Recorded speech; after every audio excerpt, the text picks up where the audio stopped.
Hey everyone, I hope you all are doing well. So here we have the Samsung Galaxy S22 series. Samsung is betting big on this one. Yes, as we previously discussed, Samsung is combining the Galaxy S and Galaxy Note, and the most costly variant will be known as the Galaxy S22 Note. So yeah, we do get the first hands-on look at the all Samsung Galaxy S22, S22 Plus and S22 Note.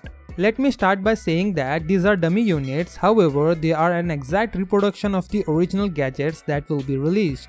So they may appear to be similar to previous generation devices, particularly the Galaxy S22 and S22 Plus, however they have significant internal differences. The S22 has been redesigned to be more circular with flat display measuring 6 inches screen. The Plus model has a 6.5 inches display, and while both are full HD Plus displays. Samsung is plainly compromising on display resolution by adopting the same resolution as they employ Samsung's A series and M series devices, which are mid-ranges. Samsung's main focus is on the Galaxy S22 Note, which is a high-end gadget. This smartphone might give Apple, OnePlus and Pixel devices a run for their money. As a result, it boasts a large 6.8 inches display with curved edges, something that I personally love, and like the Galaxy Note 20, it has a boxy look.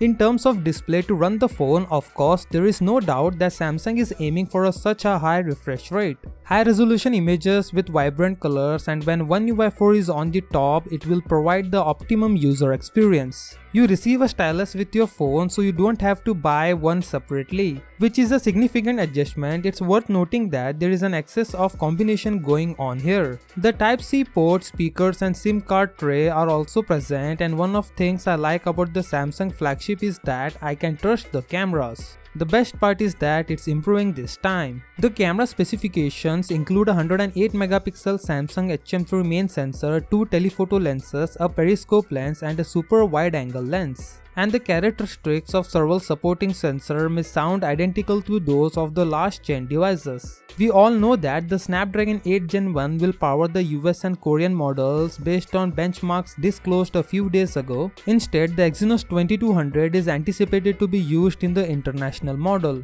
Many of you may be disappointed right now, but Samsung is planning something big, this time with AMD graphics added to its CPU. For the time being, this is all I have. If anything changes, I will be sure to let you know, so stay tuned. What do you think about this? Let me know in the comment area below. With that said, subscribe if you like, and I will see you in the next one.